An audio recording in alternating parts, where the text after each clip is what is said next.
नाही, आता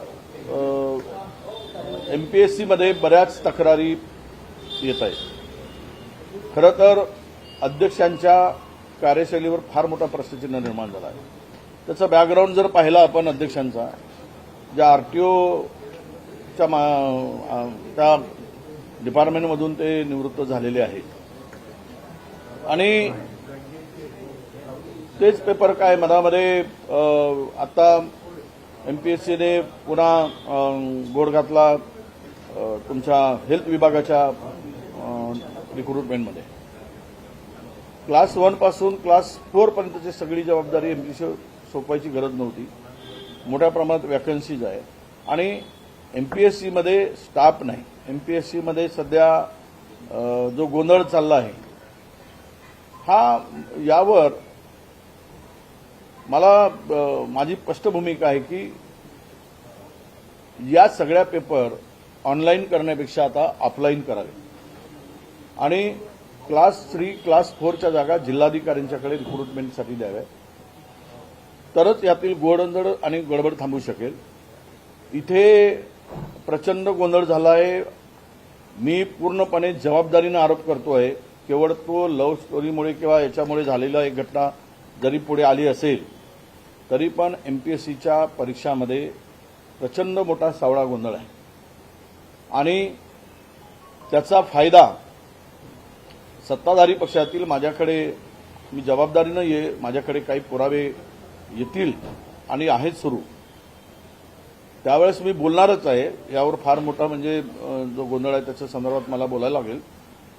पण सत्ताधाऱ्यांनी त्या MPSCच्या क्लास 1 क्लास 2च्या अनेक जागेवर हस्तक्षेप, मी सरळ बोलतोय, हस्तक्षेप केला जातोय आणि त्यातून मग गोंधळाला सुरुवात होते। हे एक उदाहरण केवळ याच्यातून आलं असेल, पण MPSCला स्वच्छ करण्याची गरज आहे, स्टाफ देण्याची गरज आहे। स्वच्छ काय म्हणतो त्याला आपण, थोडासा अध्यक्ष असतील, सदस्य असतील, त्यांचा बॅकग्राऊंड तपासण्याची आवश्यकता आहे, तरच MPSCच्या एक्झाम पारदर्शी होतील असं मला वाटतं। गेल्या वर्षी सप्टेंबर महिन्यामध्ये राज्य उत्पादन शुल्क खात्याच्या दुय्यम निरीक्षक पदाच्या परीक्षा झाल्या होत्या। सुमारे 1000 परीक्षार्थी बसले होते, 100वर पदं होती, पण त्याच्यामध्ये परीक्षेचं मार्किंग पॅटर्न आहे ते लीक झालं होतं। हे प्रकरण उच्च न्यायालयाच्या नागपूर खंडपीठासमोर सुनावणी सुरू आहे, पण अजूनही MPSCने कोणता सहसचिव दोषी आहे ते सांगितलेलं नाहीये, आपलं उत्तर हे केलेलं नाहीये। सुनावणी आज आहे आणि पोलीस चौकशीमध्ये, नवी मुंबईच्या गुन्हे शाखेच्या पोलीस चौकशीमध्ये स्पष्ट झालंय की एक सहसचिव दोषी आहे। मी पहिल्यांदाच बोललो, आता जे नागपूरच्या बेंचमध्ये जी आता पिटिशन आहे किंवा आज सुनावणी आहे त्यामध्ये ज्यांचं सिलेक्शन झालं नाही ते कोर्टात गेले आणि ज्यांचं सिलेक्शन झालेलं आहे, खरं म्हणजे सिलेक्शन झालेले जॉईंट होत नव्हते आणि हा गोंधळ पुढे आला। हा गोंधळ पुढे आल्यानंतर त्यावर त्या लोकांना जॉईन न केल्यामुळे ते कोर्टात गेले, म्हणजे हायकोर्टामध्ये। हायकोर्टाने नागपूरच्या हायकोर्टाने त्याला क्लोज फॉर ऑर्डर केली होती। त्यानंतर ज्यांचं सिलेक्शन झालं नाही ते पुन्हा कोर्टात गेले, त्याची पुन्हा ते रिओपन करावं लागलं किंवा क्लोज फॉर ऑर्डर झाल्यानंतरही पुन्हा त्याची सुनावणी आज सुरू आहे आणि त्यामुळं प्रमोशनमध्ये जाणाऱ्यांचा गोंधळ झाला आहे, त्यांना प्रमोशन मिळत नाही आणि या जागा रिक्त मोठ्या प्रमाणामध्ये आहे। 100 हे खरं आहे की तिकडे त्या MPSC मधला तो सहसचिवाला वाचवण्याचा प्रयत्न चालला आहे, तो पूर्णतः दोषी आहे, 100% दोषी आहे। हे केस पूर्ण मी पाहिलेली आहे, माझ्याकडे सर्व निवेदन आणि तक्रारी आल्या। आता एवढं जर दोषी सापडून चौकशीमध्ये कारवाई होत नसेल तर MPSCच्या एक्झाम या पारदर्शी आहेत का, हा खरा प्रश्न येतो आहे। त्यामुळं माझी पुन्हा तीच भूमिका आहे की MPSC मध्ये सावळा गोंधळ स्वच्छ करण्याची गरज आहे, नाहीतर या पेपर लीकच्या घटना वाढतील आणि तरुणांचा प्रचंड मोठा उद्रेक या राज्यामध्ये स्फोटक परिस्थिती निर्माण होईल अशा प्रकारचं वातावरण होईल. सरकारनं वेळेत सावरलं पाहिजे आणि हा गोंधळ दूर केला पाहिजे. दोषी असलेल्यावर कारवाई केली पाहिजे.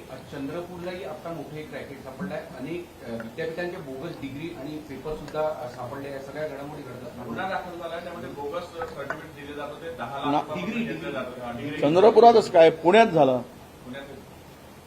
पुण्यामध्ये बोगस डिग्र्या सापडल्यात, पुणे विद्यापीठांच्या सर. आता देशामध्ये सर्वच आता बोगस डिग्र्या घेऊन दाखवायला लागले. त्यामुळं या राज्यात आता शिक्षण व्यवस्थाच पूर्णतः एज्युकेशन सिस्टमच पूर्ण करप्ट झाली आहे, भ्रष्ट झाली आहे. आणि ह्या भ्रष्ट झाल्यामुळे लोकांची हिंमत वाढत चालली आहे. बोगस डिग्र्या देणं, बोगस डिग्र्या मिळवणं, हे रॅकेट असे बाहेर येत आहेत. सरकार म्हणून करायलाच नाही. त्यामुळं आज डिग्र्या विकतायत, उद्या माणसं विकले जातील. नाहीतरी तरुणींचा लिलाव केलाच जातोय. त्याही घटना पुढे आल्या. जबाबदारी कुणाची आहे? ज्या खुर्चीवर बसलेल्यांची जबाबदारी आहे. ते राज्य सरकार असेल की केंद्र सरकार असेल. दुर्दैवानं या घटना घडत असताना पोरांच्या भविष्याशी कसा खेळ केला जातोय.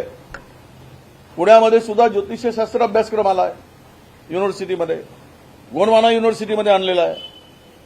म्हणजे बेरोजगारांची पुन्हा नव्यानं फौज उभी करायचं आणि त्यांना देशोधडीला लावायचं सरकारने ठरवलंय काय? या युनिव्हर्सिटीने ठरवलंय काय? विद्यापीठाने ठरवलं काय? असा एकूण प्रश्न आता महाराष्ट्राच्या पुढे उभा आहे. आदिवासी विद्यार्थी 15 दिवसांपासून आंदोलन करतायत राज्यात विविध ठिकाणी. अजून तोडगा मिळालेला नाही. आदिवासी विद्यार्थ्यांच्या संदर्भात तोडगा तो जी आर रद्द केला, पण खूप पुन्हा काही मागण्या त्या विद्यार्थ्यांच्या आहेत. निर्दयी सरकार आहे. यांना काय कोण उपाशी केलं काय, उपवास केलं काय, कोणीतरी गेला काय सत्ताधारी पक्षातला माणूस त्या मंडळाला जाऊन चर्चा केली जाऊन मंडपात. पूर्वी तर आमचं सरकार होतं तर धावून धावून जायचे. आम्ही पण जात होतो ना, आम्ही भेटायला जात होतो, ऐकून घेत होतो. आता ऐकण्याचीच मानसिकता या सरकारची नाही. आणि यांना प्रश्न ऐकून यांना प्रश्न लोकांनी विचारणं सहन होत नाही. प्रश्न निर्माण झालेले प्रश्नावर सोडवण्यासाठी यांच्यामध्ये हिंमत नाही. आणि म्हणून आदिवासी विद्यार्थ्यांना वाऱ्यावर सोडले आहे. गेले 20-22 दिवस झाले ते जंतर मंतरमध्ये तसंच झालं. पुन्हा हे विद्यार्थी उद्या रस्त्यावर येतील. आता तर हे केवळ उपोषण करतायत, मग पुन्हा म्हणतील की तरुणाच्या उद्रेकाला झोडपून काढायचं काम होईल, पुन्हा बॅलेटनी गोळ्या झाडतील. पण आत्ताच आहे ती परिस्थितीतून मार्ग काढून आदिवासी विभागाचा बजेट हा कुठे चाललाय? मागच्या वर्षी 29% खर्च झाला फक्त.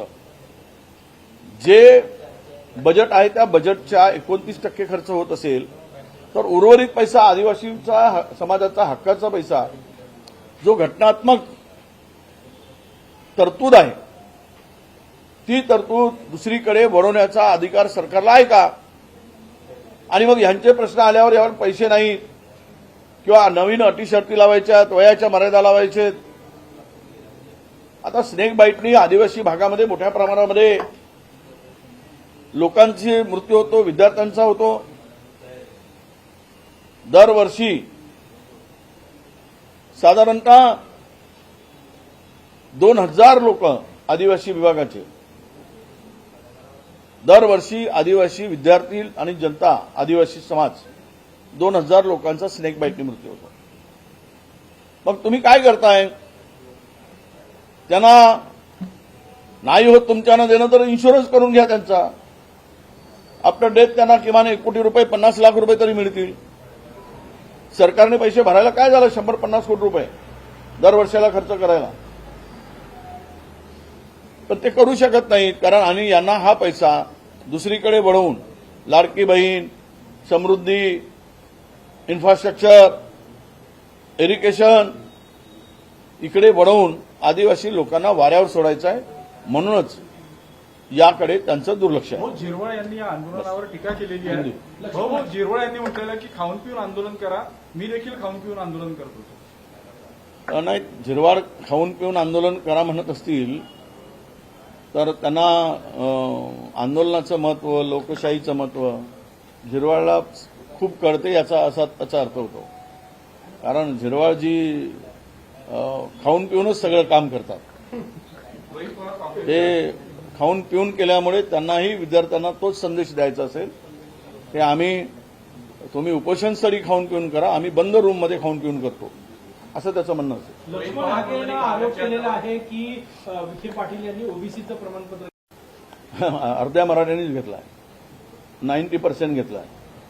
ते काय आता जरांगे पाटलांना जरा माहिती कदाचित नसेल, पण जेवढे मोठे नेते आहेत, सुप्रिया सुळेंच्याकडे पण आहे. हो, सगळ्यांच्याकडे आहे, कोण नाही आहे. सगळ्यांनी ते प्रमाणपत्र ओबीसीचं घेऊन ठेवलं आहे. मला वाटतं की ओबीसीनी जनरल व्हावं आणि सगळ्यांनी ओबीसीत यावं. इथं काय देणं नाही घेणं नाही, आहे तेवढं 27% जो तो घुसतो. आम्हाला पाहिजे. अरे आम्ही म्हटलं की आरक्षण वाढवून द्या आणि मग करा, ज्याला द्यायचं त्यांना देऊन टाका. एक तर आरक्षणही वाढत नाही आणि घुसखोरी वाढली आहे. त्यामुळे उद्या आपल्या ओबीसीचं वाटोळं झाल्याशिवाय राहणार नाही, हे तेवढंच सत्य आहे. हे मोठे मराठा नेत्यांनी ओबीसी प्रमाणपत्र घेतल्याचा आरोप केलेला आहे. तर हे सुप्रिया सुळेकडे आहेत ना, आहेच. मी सांगतो ना, सगळ्या नेत्याकडे ओबीसी नेत्यांच्याकडे ओबीसी प्रमाणपत्र, आपल्या मराठा नेत्याकडे ओबीसीचं प्रमाणपत्र, सुप्रियाताईंचंच काय सगळ्यांच्याकडे. कदाचित पवार साहेबाकडे आहे की मला माहित नाही, मी बोलू शकत नाही. जरांगेंचं आंदोलन सुरू झाल्यानंतर हे प्रमाणपत्र घेतले की हे आता काय आंदोलन झाल्यावर घेतलंय की पण प्रमाणपत्र आहे.